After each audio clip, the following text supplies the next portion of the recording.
Welcome to the Conversations That Matter podcast. My name is John Harris. It is the quick midweek fix, hopefully a short episode for you. Whenever I say that, I always ramble on longer than I think, so I should probably stop saying it. But I really don't have, I have a lot to talk about, but the subjects that we're talking about don't take a lot of time, I don't think. So it should be a quick one. I want to share with you a few things.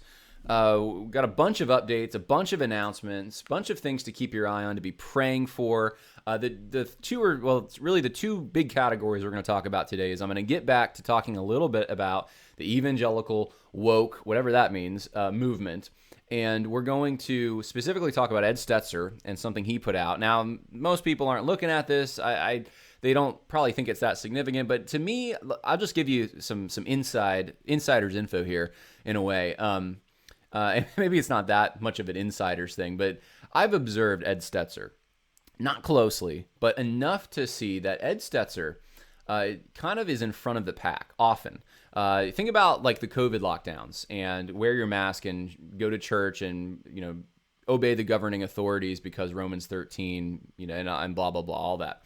Ed Stetzer was like the first one on top of that. I mean, I remember, I think I showed you on the program that he had a website, the Church and Coronavirus, up with like articles that seemed pre-written, because it was like, man, like we just literally made the decision to go on lockdown. You already have articles. You already have this trusted voices thing with this PDF of how the church should navigate this, and Rick Warren was part of this too, I guess. But Ed Stetzer was the one who really spearheaded that.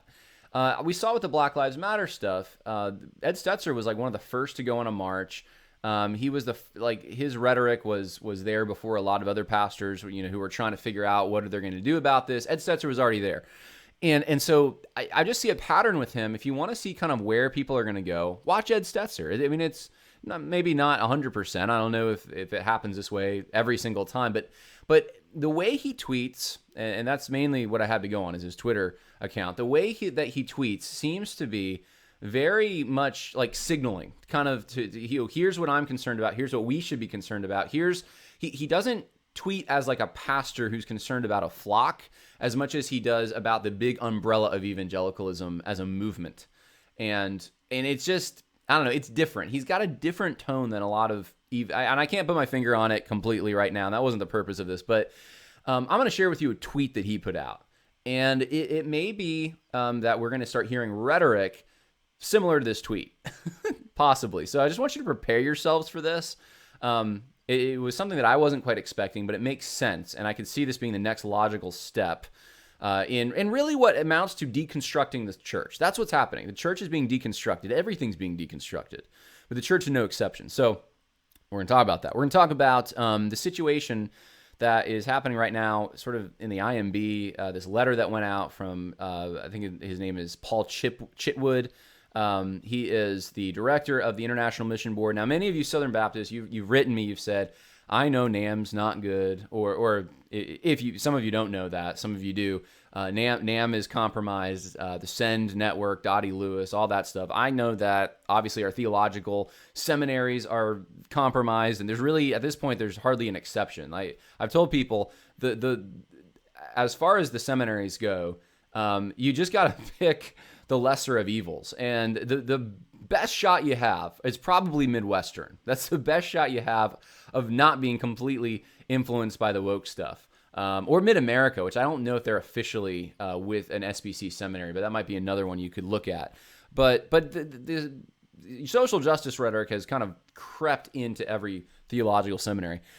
And so you look at this and you say, well, I've been a Southern Baptist my whole life, but why am I even giving to this organization? And then you think, the IMB. That's why I give. Because there's missionaries that are going overseas. They're carrying the gospel to unreached people groups. I got to stay in. I got to give to that effort. And I've tried to convince, I remember this one guy I was talking to, I was trying to convince him, like, hey, look, if the other stuff is bad, if the missionaries they're sending out are compromised, at least in many of them, I'm not saying all of them, but they've gone through some indoctrination and they're going out there into the field. I mean, can't you just like give your funds to maybe some guys you trust, some guys maybe maybe some people that you've sent out from your own church or a sister church or something? But I get it. Like if you're a Southern Baptist, like the Lottie Moon offering, the IMB, like these are just things you've grown up with them. There's a tradition, there's a culture, it's hard to just break yourself away from those attachments. I get that totally. Well, this letter, that was posted from the IMB, puts a little bit of a wrench in that. And I've heard other things about the IMB, and it's not enough for me to come on here and give you a whole file about here's what's happening at the IMB. I don't know everything that's happening at the IMB, but this letter is a cause for concern. And so I think it's important. I want you, if you're a Southern Baptist, I want you to hear this. So we're going to talk about those two things. We're also going to talk about the election. We're also going to talk a little bit about the Great Reset. I've been warning you about this, and I'm going to play for you a montage I made this morning, and that should be interesting. And then practically, how is CRT being used, or really just bullying people by calling them racist? How is that being wielded in a way that actually subverts justice? I got a classic example for you. I'm going to show you. It just happened, I think it was yesterday, or an attempt. It was attempted. I'm not even clear on what exactly happened. We'll talk about it. It's concerning the Michigan voting results. But let's get started with a few announcements. That was the longest the longest intro to what we're going to talk about I've ever done. But let's do some announcements real quick. I got a bunch of them here, so I'm going to try to get through them. First, you might want to go and find out. I went to one of these last week. If there is a Stop the Steal rally near you, you can go to stopthesteal.us. That'll take you to the webpage. Here's the one. They seem to be focusing on Atlanta, Georgia, but if you scroll down at stopthesteal.us, you'll see that there's a number of other states. I am considering, in fact, I should be able to figure this out by tonight or tomorrow, whether I'm going to go to the one in District of Columbia or Harrisburg, Pennsylvania. I'm strongly considering it on Saturday, going to another one just to show my support, just to try. And it's also encouraging to be with people that, are sharing some of those same concerns. But this, I've explained before why this isn't even about Trump. This is about election integrity. This is about whether we're going to have another free election. But you can see Michigan, Nevada, North Carolina, Wisconsin, Pennsylvania. And then if you keep scrolling down, many other states are also, West Virginia, Wyoming. Many other states are hosting these rallies at their state capitals on 12 p.m. this Saturday. So you're going to want to check that out, stopthesteal.us, something that you can do. People have asked, what can I do about this situation? Well, this is one thing that you can do. This is another thing you can do. You can go, and this is just a simple website, openstates.org. You can go there, put in your address, and then it'll show you who your local legislators are for your state.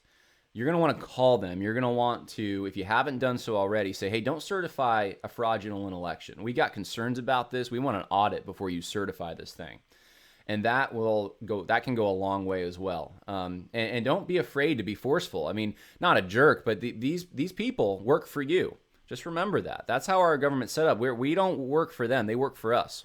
So call your state legislators. Tell them not to certify a fraudulent election, especially if you're in a swing state. And especially if you're in a state, I'm in Virginia. I don't even necessarily believe that Biden won this state, but I'm still going to call. There were some irregularities down in the town I live in, so I already called. I said, look, I don't want this certified. I had two representatives. One of them I got directly, their office. I told them. They said they'd relay the message. The other one I had to go to a voicemail. But even if it's a voicemail, leave a good message. Send a letter. Send an email. These are all things that you can tangibly do if you feel frustrated. It's better to do that than just to be reloading Twitter every 2 seconds or looking at Fox News or, we're not watching Fox News anymore, are we? And I wasn't ever really watching it. But for those who have been, you're probably looking at OAN or Newsmax, but whatever news source that you're going to, it's probably better instead of getting frustrated, go take some action. These are some actions that you can take. Another thing that I was going to say is it's important that we use our social media right now. I think that's why I haven't gotten rid of my Twitter. I think we need to, even on censored profiles, use social media as you can to the best of your ability. Post things that contradict the narrative. And wherever you choose to do that is fine. But I think really what's happening right now is two things. There's a legal challenge, but there's also the court of public opinion. And that has a significant impact on whether the legal challenge is going to be successful. So I think that would be a good thing to do. Now, what am I doing? There's a lot of things. Obviously, I'm praying. We should all be doing that a lot for this, where, trying to live our lives. But I wanted to show you, this is my Goodreads account. I do have a Goodreads account. Some of the things I've been reading, and you might think this is kind of weird, but and I'm not necessarily recommending that everyone read these books, but some people are curious as to what I'm up to, what I'm reading. So I'm just giving you an inside look here. I read recently We Dared to Win, the SAS in Rhodesia, and I think you pronounce it Hans Wessels. And then I also went through Bush War Operator, Memoirs of the Rhodesian Light Infantry by Andrew Balaam. And there's another book, this one right here that I have that I've started reading, called The Great Betrayal by Ian Smith. This is a very hard book to get, very hard. I think it's out of print at this point. But my brother happened to have a copy, and I'm borrowing it from him. And there's a lot of parallels you can make between what's happening in the United States and what's happened all over the world in communist, in countries that went from freedom to communism. And Rhodesia was one of the freest countries in the world at one point. It was, some people describe it in some ways as just it was a breadbasket. It was lush and productive and free market, and it went communist. And how did that happen? And how did international politics come to play in that? How did they influence that outcome?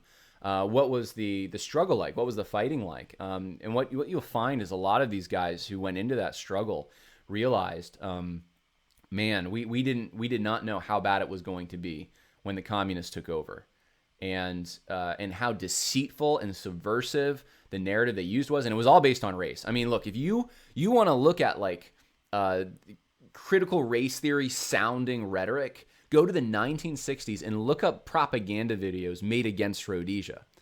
I watched one the other day, and I was like, man, this is almost exactly what we're hearing from the critical race theorists today. Now, and that one of the things that made me think is that it's not about critical race theory. And I've known this from the beginning. That's why I say social justice so much more than critical race theory. Because you can get nerdy, you can nerd out on critical race theory. I've read this book, I've read that book. It's not that actually hard to figure out what's going on. It is a neo-Marxist agenda, and they're just using race instead of using class. I mean, it's really, and you can get into the specifics, and I've read critical theory books and stuff, but honestly, it's the destination they're driving you to, this egalitarian utopia that's going to be enforced by a centralized authority. This is the narrative that's been basically happening since Jean-Jacques Rousseau in the French Revolution. And it's just changed forms and gotten more complex, and postmodernism's been added into it and stuff. But look, it's the same stuff. And Rhodesia was subverted by this rhetoric, and then militarily.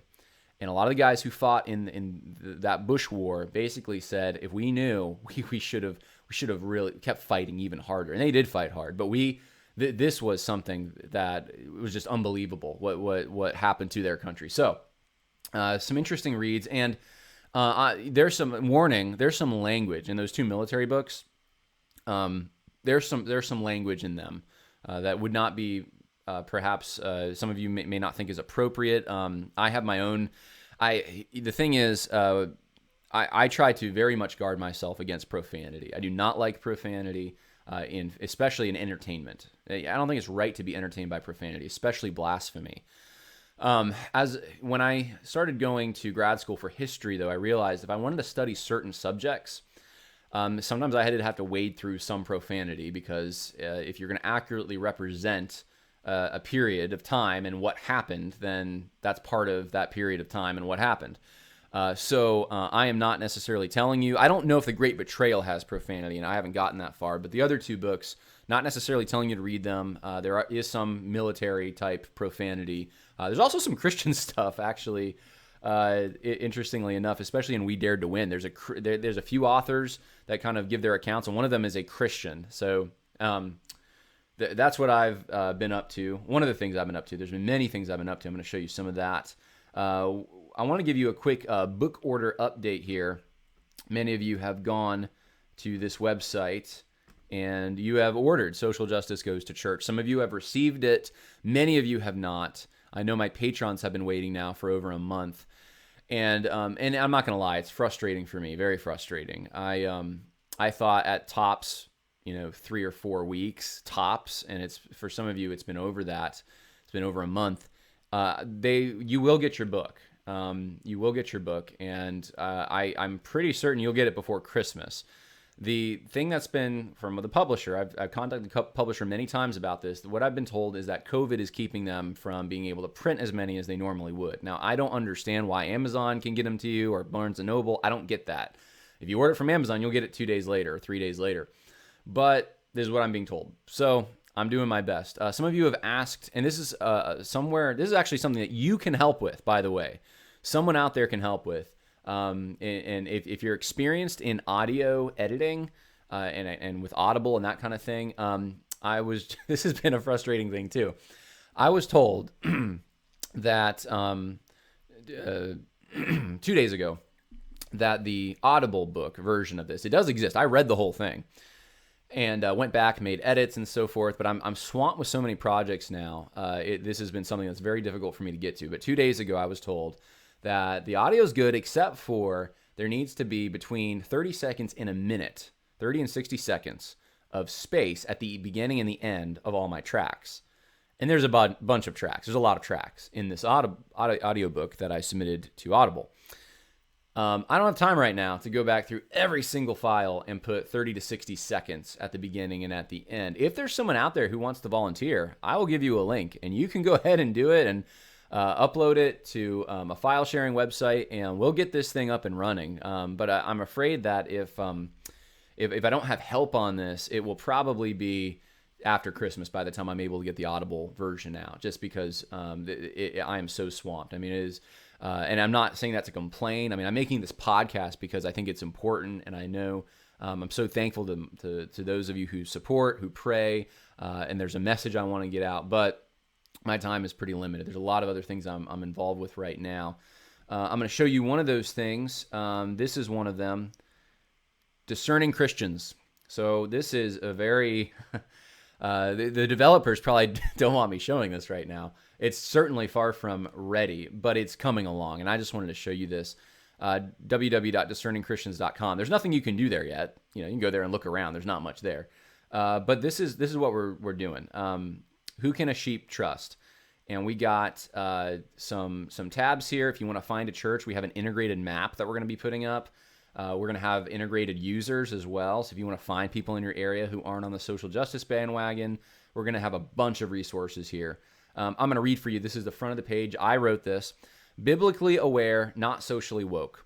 Throughout the ages, Christ Church has always been attacked by internal, we've got to edit this, internal and external forces. Today, the major threat facing Christianity is a subversive political religion called the social justice movement, a fusion of biblical and secular ideologies stemming from the New Left critique of America, feminism, cultural Marxism, critical theories, and liberation theology.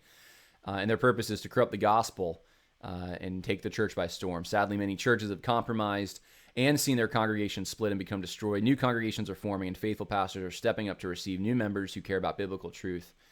And so this is where we're going. The site exists to help you connect with other believers, etc. If you can't find a church not taken in by the social justice movement, we want to assist you in finding other believers in the same spot. Or maybe we can help you find a church that's already standing strong. This will be good for pastoral candidates. I know there's several who you graduated from a place, let's say by like Southeastern, which has this woke reputation, and you want to be in a church that's not woke. This is going to help you hopefully find a place that would be good to plant. So it's in the works, guys. I mean, we're not just sitting on our hands. The other guys, the team that's working on this along with myself, we're kind of bivocational, so we're doing it as we can, but it is a labor of love, and it is something, it's a tool that I think is going to be very helpful moving forward. So that is, let's see. Those are the announcements. So let's get into some stuff here. I want to let's start out with the Southern Baptist stuff and the woke Christianity stuff, and then we will go to the New World Order, Great Reset election stuff. How's that? So let's start with this. All right, this article is by this email, I should say, is by Paul Chitwood, who's the director of the International Mission Board. It is featured on crvoices.org. And the subject is belonging, which sounds like kind of like a Christianized replacement for inclusion that the egalitarians use, like equity, diversity, inclusion. So he first says racism is bad. I have an Asian daughter. I've seen how racism works. It's terrible. Implies that there's a racist problem in the SBC. Says, we got together. We had this call. It was great. He recommends this article, which if you look, actually, interestingly enough, it's on the Ed Stetzer blog on Christianity Today. It's by Karen Swanson. It starts off with, "I am white." That's the first sentence. I am white.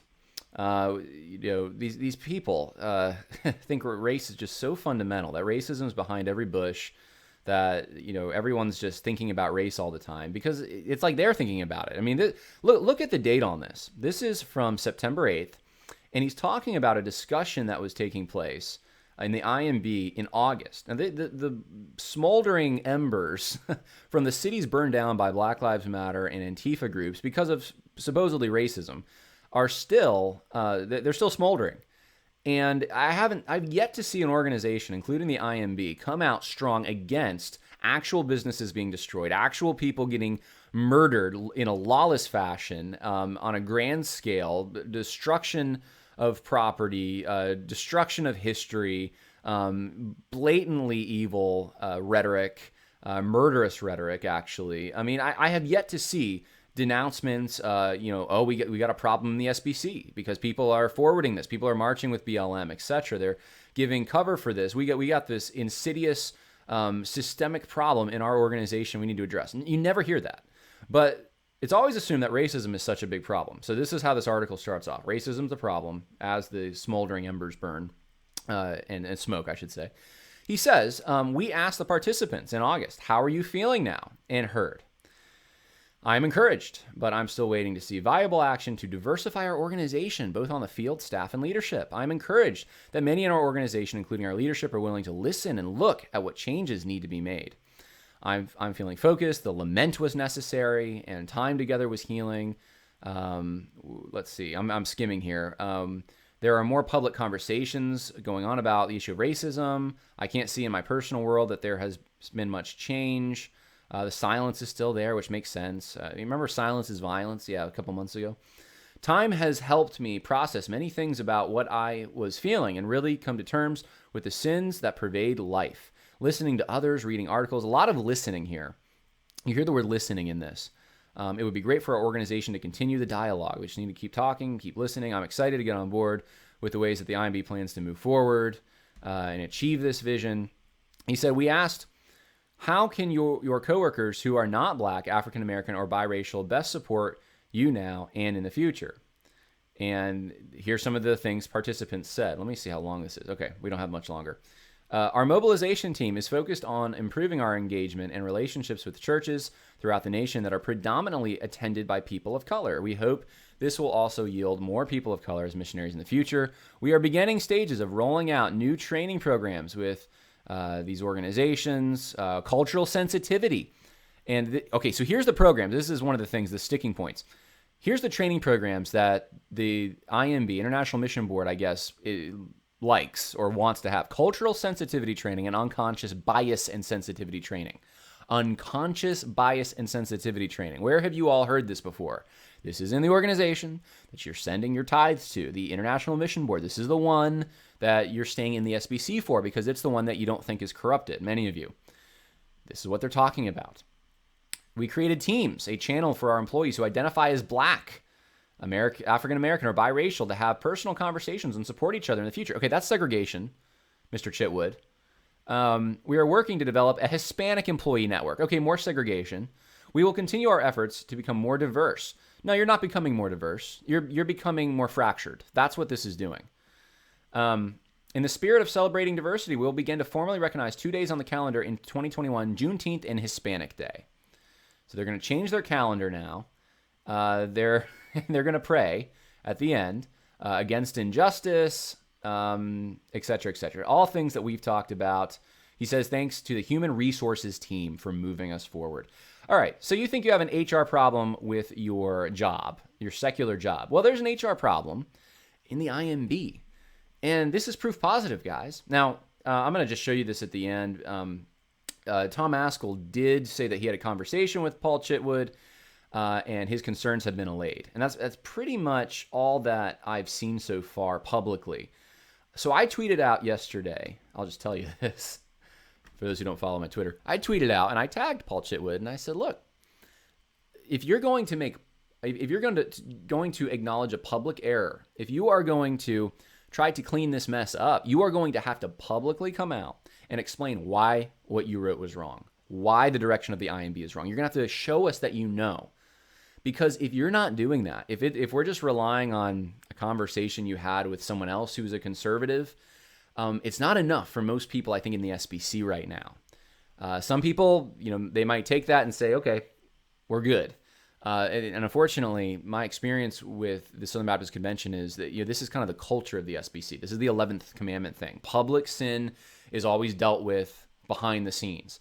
And I think, guys, we're way past due with saying enough of that. If you if something has been exposed publicly, or if you have gone out publicly and you have said something in error, it is very appropriate.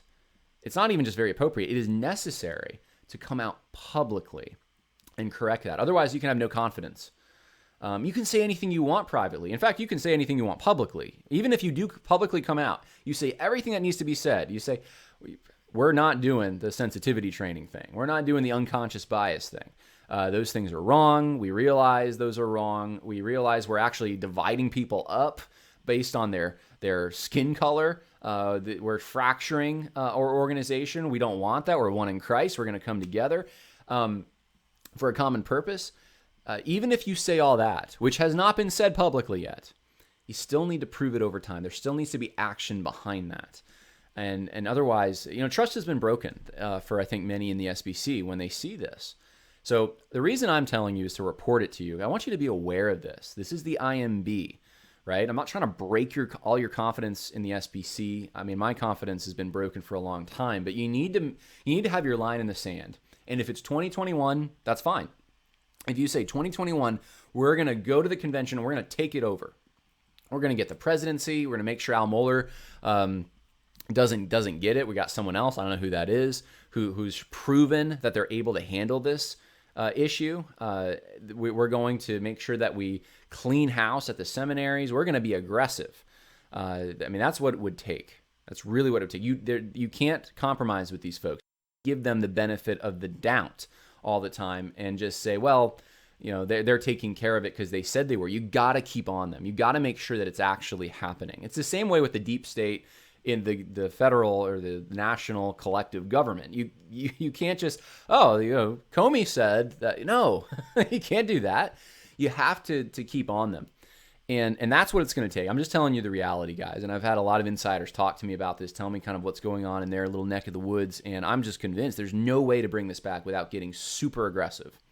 So you make that line in the sand. Now, if that plan fails, if you're not able to get someone in the presidency and to get the committees changed in 2021, then you're going to need to consider, and you need to consider it now, do you stay in this organization? Do you keep funding these things?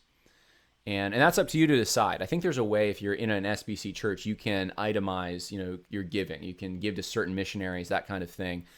I'd encourage you to take a look into that for now. It's not just the ERLC, guys.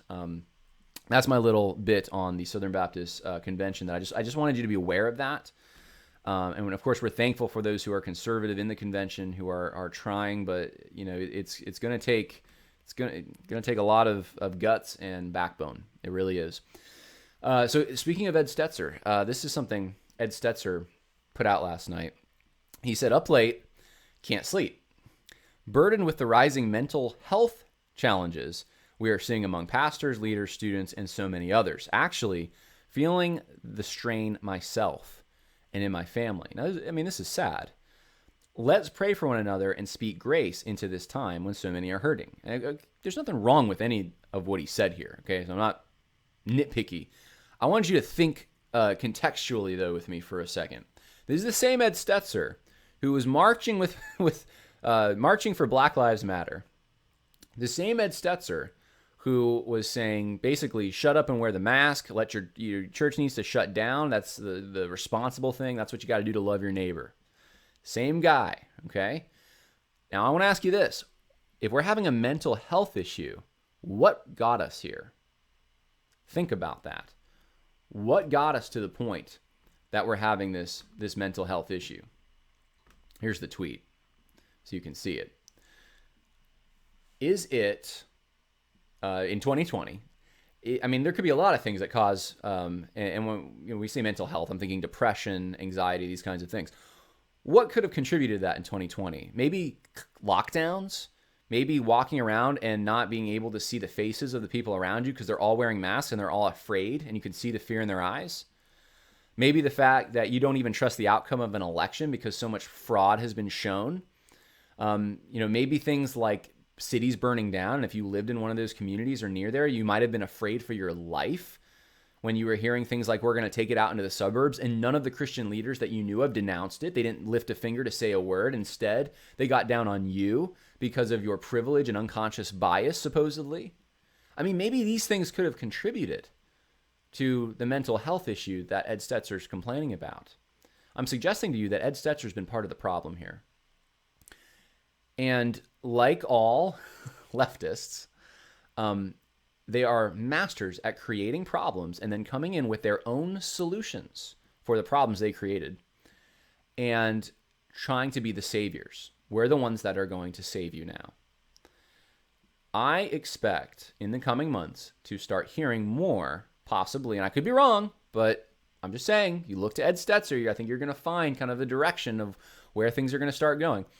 I think we're going to start hearing more about mental health in evangelicalism. And it's going to be interesting to find out how evangelicals approach this thing, how they approach mental health. Are they going to go more psychology? Is that going to be now the focus without any acknowledgement about what's actually caused this? Or are they going to blame it on white supremacists, quote unquote, or patriarchy or some purity culture? Are they going to blame it on something else?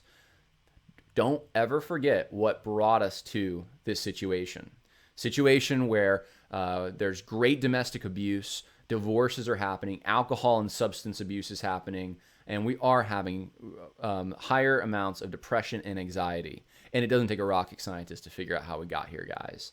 And that's not loving your neighbor. I'm sorry. To tell your neighbor, well, you can't have Thanksgiving because of COVID. You can't have Christmas because of COVID.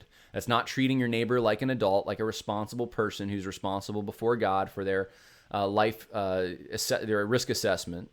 It is actually keeping your neighbor from something that they need. And it's not just physical health we need. We need emotional health. We need spiritual health. And shutting churches down, like what's happening in England, and shutting down now Thanksgiving and Christmas in some of these states is I think it's by design, and I think it's evil. And we need to think through the ramifications of these decisions. There's a lot of tunnel vision going on. I want you to just understand how the left operates. For instance, in that Paul Chitwood article, right? We've been hearing racism. Only focus on unconscious bias, racism you don't see, systemic racism, etc. Don't think about all the other things that are going on around you. Buildings burning down, history being destroyed, people dying as a result of this narrative. Don't think about that. Just focus on what the boogeyman, the problem that actually isn't as bad as these other problems. It's the same thing with the COVID stuff. Don't focus on the negative effect this is having emotionally, physically, and spiritually. You have now, 2/3 of people attending church are either, this is old now, but we're either watching services from other churches or not watching anything. They just fell off the map.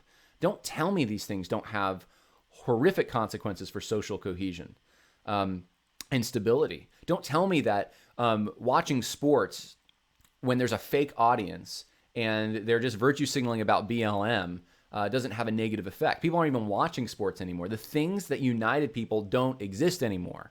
They're being destroyed. We're being deconstructed. And I'm not trying to raise the panic level for you. What I'm trying to do, I don't want to contribute to the anxiety. We don't need to be anxious. Be anxious for nothing, but in everything by what? By prayer and supplication with thanksgiving, let your requests be made known to God, and the peace of God, which surpasses all comprehension, will guard your hearts and minds in Christ Jesus. As Christians, we have that. We have a stability. Doesn't mean that this other stuff doesn't bother us. Doesn't mean we don't need to take a stand against this stuff, because we do. All right? But when you're in a battle, when you're trying to fight this stuff, and you're even, it's a fight sometimes to go to the grocery store. I get it, guys. You do need to go back to the basics, the eternal things that cannot be changed, and rely on those things. Rely on the God of the universe who created those things, who is those things, and there is a comfort that comes from that.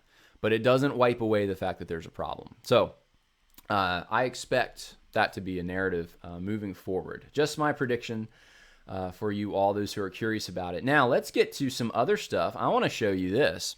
Check this out.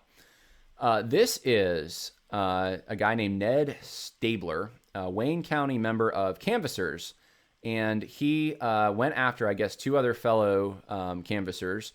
And basically, I want you to just hear this little clip. This is in Michigan, and they were refusing to certify the Wayne County election results because there were more votes than voters. Yeah. And so what does this liberal guy do? What does he do to convince them they must certify the election results? Listen. I'm not going to try to change your mind. I just want to let you know that the Trump stink, the stain of racism that you, William Hartman, and Monica Palmer have just covered yourself in is going to follow you throughout history. Your grandchildren are going to think of you like Bull Connor or George Wallace. Monica Palmer and William... All right, we're going to stop there because this is just absolutely rancid and disgusting that this man would say, if you care about election integrity, if you doubt the voter results from Detroit because there's more votes than voters, then you must be a racist because black people live in Detroit. That's the logic here. Don't tell me that the CRT stuff is not subverting justice. It is. This is social injustice. This isn't justice. To certify an election with fraudulent votes and a large number of them, that's not justice. If you want to look at systemic abuse and oppression, why not look at all the irregularities across the country with this election? I can show you a system. I can even give a name for it. And probably a lot of you have been watching. You know about, I'm not even, you know what, if I say the names of these things, then this video is coming down. You know what I'm talking about, though. I'm trying very carefully not to get canceled off YouTube. You can go to Rumble, though. Go to Rumble if I'm getting canceled off YouTube. But yes, I might be able to show you where the systemic abuse is. Now, it just so happens, though, it reminded me, because he used the phrase, he said the stain of racism, right, is going to follow you. Well, do you remember this from, this wasn't actually that long ago. I think this was the end of 2018, if I'm not mistaken. Demonstrating that it's going to take everything we've got in the gospel and in the scriptures to escape the trap of history. But we can't just draw a line. We're going to have to deal it. We're going to have to confront it. We're going to have to recognize the word stain is exactly the right word. It's a stain that we're going to carry as a denomination forever till Jesus comes. All right, this is Al Mohler talking about the stain of racism. I've played this clip before. Here's the parallel I want to draw for you. The same play that's happening right now in the world, in the secular world, to suppress people who would actually be trying to bring some justice to the voting system, who are concerned that there's irregularities. The same bully tactic that's being used in the world is the same bully tactic that's been used in the Southern Baptist Convention and evangelical circles. It's the same thing. It's the same play. And it's the same language. Stain of racism. We don't want a stain. Stains are hard to get out. You ever tried to get a stain out? You know, if you're doing laundry, sometimes they're hard. But you don't want to walk around with a shirt that has a stain on it. And so people try their hardest to get these things out, to make sure they don't have a stain. They don't want that. They don't want to be known for the stain. It sticks out like a sore thumb. It's the same tactic. It's you don't want to be known as racist. Therefore, you must accept. And if you, in the book that Al Mohler's promoting there, it's called Removing the Stain of Racism from the Southern Baptist Convention. I've read enough of it. I've read the chapter by Jarvis Williams to know it's completely chock filled with CRT, by name, by the way. And it gives solutions that like quotas and removing statues of white Jesus and that kind of thing. It's you must accept our solutions. And if you don't, then you're going to be guilty of the stain of racism. Just like those evil people from hundreds of years ago. You're just like them. We villainize them. We're going to villainize you because you're the same thing if you stand in our way when we try to deconstruct this denomination, deconstruct this voting system, deconstruct these sports, deconstruct your history, deconstruct your churches, and the list goes on. It's the same play. Recognize it for what it is. I'm going to close today. I feel like I should close. This has kind of been heavy, hasn't it? I wasn't expecting it to be. I want to close on well, it's going to close on a heavy note. We're going to do a light note and then a heavy note. And this is just, something that helps me. I just want to relay this to you. I like getting the big picture. For me, that really helps. No matter what situation we're in, is thinking through history, what you know about history. Go back in time, go back to biblical history, go forward in time to what you know is going to happen. Play through the images, play through people, figures time periods, hard time periods, good time periods. Just play through that kind of thing and put yourself in context. All right? That's the same thing that happens when I walk outside. I look up at the stars. I look at the clouds. I'm on a mountaintop. These kinds of things. You just feel small. And I think that's a good feeling to have right now. A comforting feeling to have. That we're going to fight hard. We're going to try to bring the truth to bear. We're going to proclaim it till we're canceled. And even then we'll proclaim it. But we know that there's someone else in control of these things. And one of the ways we know it, we can be assured of it, is realizing all the other things that have taken place and that are taking place and how small we truly are in the grand scheme. Doesn't mean we're not important. God put us here. We're important enough for God to put us here and to love us, to give his son as a sacrifice for our sins. But we are part of a tapestry that is greater than us. And so that brings me a lot of comfort. When I think back to, there have always been Christians or followers of God before Christ even came. There's always been those who followed the Lord. There's always been those raising families, even in hard times. And God knows. God sees. And he laughs, even when he sees those trying to enact the Great Reset. They're trying to build back better the Tower of Babel. He sees that. It's not missed on him. And realize that you're a soldier in his army, and we need to start acting like it. And that's not meant to be a rebuke, unless it felt that way. Maybe then you can take it that way. But we need to think of ourselves in that way. We're in a spiritual war. We are also in a war for our country, and a war for a way of life that was not perfect, because no way of life is this side of heaven, but a way of life which is a great deal better and a great deal more Christian than what the global elites at the World Economic Forum want to foist upon us. So think through history. That's your assignment. Think through history and all the hard times, all the Christians that lived in Nazi Germany and Soviet Russia, and go back to the persecution under Nero, during medieval times, during the Reformation, during times of great famine. And this COVID stuff is causing great famine right now. Go back and think through, where was God? Because he was there. And there were Christians during those times. And they probably thought some of the same things you're thinking now. They probably thought, what's going to happen? Is this the end? What can I do? And God was there the whole time. And we don't know what the future holds. So that's my encouragement to you. I'm going to end with this montage.